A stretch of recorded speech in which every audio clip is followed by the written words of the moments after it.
Jason, a legendary, unkillable killer, was finally caught by the government and locked up in a high-security research lab. Scientists figured they couldn't permanently kill him since he kept coming back to life, so they decided to freeze his body using machines to stop him. A guard at the lab got freaked out by Jason's stare and covered his head with a cloth. Over in the lab, Dr. Rowan's having a heated argument with her boss. She's pushing hard to get Jason frozen immediately, like right now. But her boss sees an opportunity, not a threat. He wants to transfer Jason to another facility, hoping to unlock the secrets of his regeneration and profit from it. Rowan's telling him straight up that this is a massive mistake. Give Jason even the smallest opening and he'll start his killing spree all over again. But the boss isn't hearing any of it. He's made up his mind. Next thing you know, a scientist walks into the containment room with some soldiers backing him up. When they pull off that cloth, they're hit with a scene straight out of a nightmare. That guard who covered Jason's head, he's lying there dead and Jason's nowhere to be seen. Jason jumps out of his hiding spot and all hell breaks loose. This maniac starts tearing through everyone in the room without showing an ounce of mercy. The soldiers are unloading their weapons on him, but bullets might as well be raindrops for all the good they're doing. Jason's using chains and every tool he can get his hands on to systematically butcher everyone in sight. The lead scientist tries to make a run for it, but Jason grabs a weapon and takes him out too. Rowan's outside the lab when suddenly a soldier's body comes flying through the door. She screams and there's Jason standing right behind her. Rowan grabbed the fallen soldier's weapon and ran, attempting to escape. She's thinking fast and sets up a trap to catch Jason. When he comes after her, she kicks some furniture into position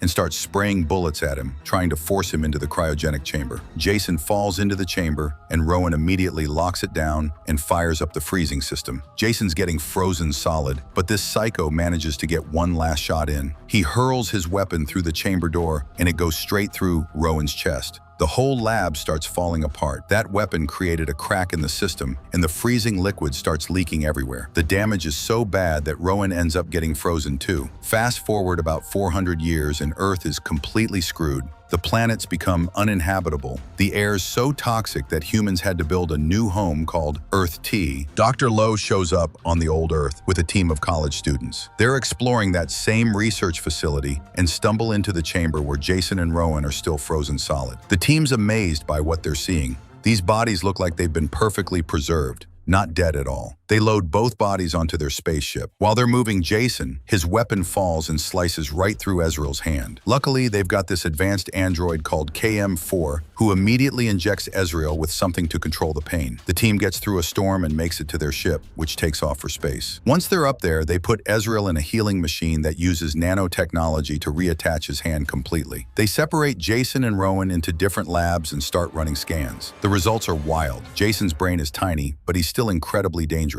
They use nanotech to heal Rowan's wound too. Meanwhile, Adrian's trying to get brain samples from Jason. After Rowan's fully healed, she wakes up and immediately slaps Lowe out of panic. Lowe explains that they're now in the future. Later, Lowe sends details about Jason and Rowan to Solaris Research Station, hoping to make some money off saving them. Nobody's interested in Rowan. In this time period, bringing someone back from 400 years ago is no big deal with their advanced technology. But Jason, he's still famous even in the future as a legendary killer. Lowe decides he's going to cash in on Jason's reputation. Back in the lab, Adrian removes Jason's mask and sees his horribly disfigured face. She quickly puts the mask back on and continues her sample work. But behind her, Jason's body is starting to twitch. In another part of the ship, Tsunaro's working on modifying his KM4 android, trying to make her chest look more lifelike. It's tough work, but he's making progress. Suddenly, Jason wakes up completely. When Adrian turns around, he's gone. Jason appears behind her, grabs her face, and hurls her across the room. Adrian's screaming for help from behind the glass, but nobody can reach her in time. Jason grabs her by the hair and dunks her face in liquid nitrogen, freezing it solid. Then he smashes her head against the counter. He picks up his weapon from the operating table and heads out looking for his next victim. Lowe's giving Rowan food and pretending he doesn't know anything about Jason. Rowan tells him the whole truth, that Jason's literally impossible to kill. Lowe introduces Rowan to his other students, and she's pretty impressed by the KM4 android. That's when Waylon walks in carrying Jason's weapon. Rowan immediately freaks out and asks if Jason's on the ship. Lowe tries to calm her down, saying Jason's dead, but Rowan demands proof. When everyone goes to Lab 2, they find Adrian's body. Chief Brodsky immediately announces an emergency lockdown and tells everyone to hide in Lab 1. In another room, Two students who are in love with each other are about to leave when Jason suddenly appears at the door. He kills the guy instantly without warning. The girl, Kinsa, gets blood splattered on her face and starts screaming. Jason drags the dead body away, and Kinsa runs to warn the others. Brodsky's furious and orders his soldiers to kill Jason on sight. But Lo doesn't like this approach. He asks Brodsky to just knock Jason unconscious instead of killing him. Lo even offers to pay Brodsky to spare Jason. Brodsky agrees to Lo's face, but secretly tells his team to kill Jason anyway. A soldier named Daleks enters a dark room where he gets attacked by what looks like a monster. He shoots it down, but another monster comes from behind. This time, Daleks can't react fast enough,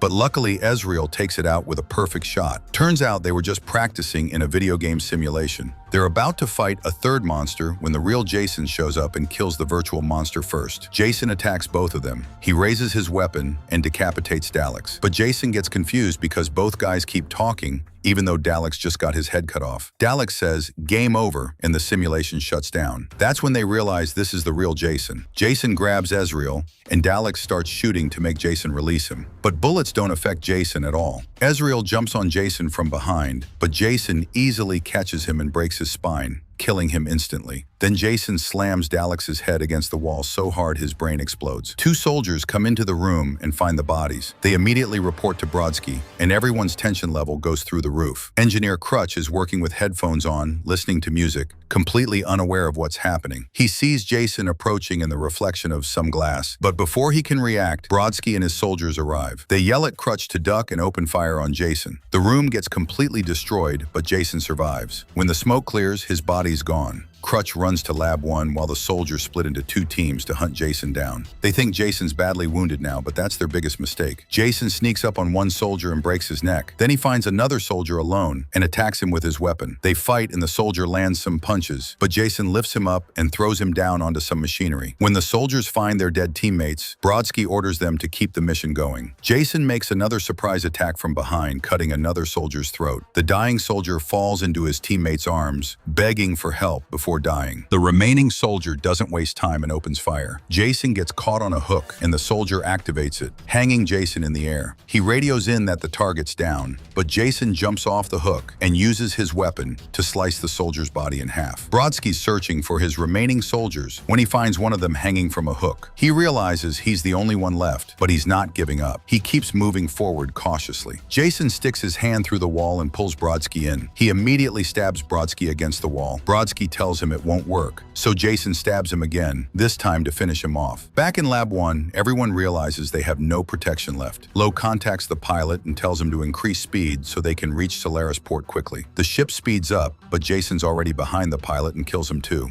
The ship crashes straight into Solaris Port without any control. Buildings get destroyed, explosions go off everywhere, and the whole system gets damaged. The ship keeps cutting through buildings and eventually leaves Solaris behind completely. Lo thinks about regaining control of the ship, but when they look out the window, they see Solaris Port is completely destroyed. All the students are terrified. Lo tells them another ship will come to help because they've activated the emergency process. Suddenly, someone starts banging hard on the door. Everyone starts screaming, and then the knocking stops. Everyone's confused about who that could be. Then Jason suddenly breaks through the glass and gets inside. The whole group runs and hides in another room, with KM4 locking the door, but Lo stays behind in the room. He tries to talk to Jason, offering him fame, money, and reputation. Jason just picks up his old weapon and kills Lo without saying a word. The remaining students decide they need to get to the shuttle. Rowan, Janessa, and Kinsa will prepare the shuttle for launch. Crutch and Waylander will go to the bridge to set up the launch sequence. At the cabin, they find the pilot's dead body. They move it aside and activate the control panel. Meanwhile, KM4 and Sunaro gather some essential tools in case they need to fix things. On the way,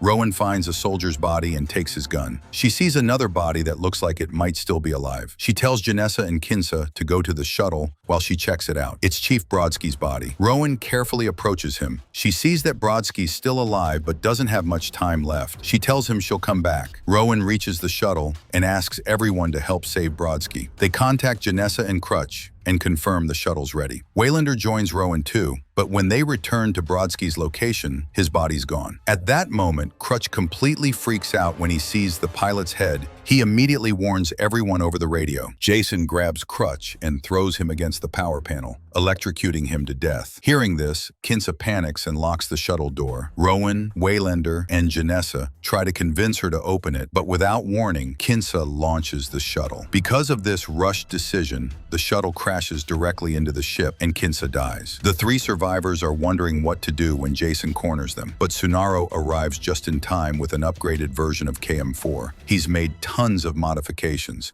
and now she's fully ready for combat. Jason immediately throws his weapon at her, and KM4 falls down screaming in pain. But it's all an act. KM4 starts firing bullets and pushes Jason back. She shoots at Jason and attacks him with martial arts combos. She jumps while firing and gets on top of Jason. But Jason punches her and knocks her down. Just as Jason's about to kill her, Brodsky makes his attack. KM4 fires again, cutting off Jason's hand, and he falls into Lab 1. She shoots Jason's head and stabs him with his own weapon, bringing him down. Everyone thinks Jason's finally dead. They calmly take Brodsky and start treating him. Brodsky's about 80% recovered when the ship suddenly starts shaking. Waylander calculates that the ship's motherboard is badly damaged. Then they get a signal from another ship. It'll reach them in 45 minutes, but their current ship will explode in 30 minutes. Rowan carefully studies the map and finds a section that hasn't been damaged and can be separated from the main ship. They plan to go there, but the healing machine in Lab 1 brings Jason back to life. This time he's become Super Jason, full metal version. They set up bombs in the hallways so they can separate from the ship's damaged sections. The plan works, but as they're leaving, Super Jason blocks their path. KM4 fires, but the bullets aren't affecting him at all. When she tries to punch him, Jason immediately decapitates her. Tsunaro picks up KM4's head while Rowan covers him, but Jason starts choking Rowan. Waylander attacks Jason to give everyone time to escape. Everyone gets to the safe area, and Waylander activates the bombs. Half the ship explodes, and the blast sends Jason flying into space. Waylander dies in the explosion. The rescue ship's getting close now, but then Jason breaks through a wall and starts getting inside. Because of the pressure difference, everything's getting sucked towards space. Everyone's trying to grab onto something to survive, but the grill Janessa's holding onto breaks free, and she gets lost in the darkness of space. Rowan tried to grab her hand, but couldn't reach her completely. Rowan, Brodsky, Tsunaro, and KM4's head make it to a secure room. Through the window, they see Jason breaking through walls, trying to get back inside. Everyone starts running to escape him. When they reach the docking port, the rescue ship's there, but the gate isn't working. Tsunaro tries to fix it, but can't get the system working. Brodsky says he'll go outside and fix the wiring. They don't have any other choice. Brodsky puts on a suit and goes out through the maintenance hatch. He starts working on the control panel, while Jason's inside causing more destruction. To buy more time against Jason, Tsunaro connects KM4's head to a computer and activates a video game simulation. He recreates Jason's old village on Earth. This really confuses Jason. Tsunaro quickly realizes Jason's watching them, so he adds 2 girls to the program who try to seduce Jason in different ways. But Jason grabs both girls in sleeping bags and starts using one to beat the other. At that moment, Brodsky resets the wires and the gate opens. But his wiring causes another explosion, and the video game suddenly shuts down. Now Jason's after them again. Rowan and Tsunaro get onto the rescue ship, but KM4's head gets left behind. Rowan goes back into the ship to get it, with Jason right behind her. Brodsky arrives and closes the gate. The rescue ship can't wait any longer, so it takes off. Then another explosion hits the other part of the ship. The shock wave from this blast sends Jason flying upward toward Rowan and Tsunaro. But the same shock wave also sends Brodsky in that direction, and both of them enter Earth 2's atmosphere. The heat is so intense that they both burn up and turn to ash. Finally, Rowan, Tsunaro, and KM4's head can breathe a sigh of relief. They comfort each other and say that everything's finally over. On this new Earth, a couple sees a shooting star in the sky and decides to go to the lake to check it out, because the star might have landed there. That shooting star is actually Jason's head, which might still be alive. The couple has no idea what they're about to encounter, setting up the possibility that Jason's reign of terror might continue even in this new world. Give it a like, subscribe to the channel, see you in the next video.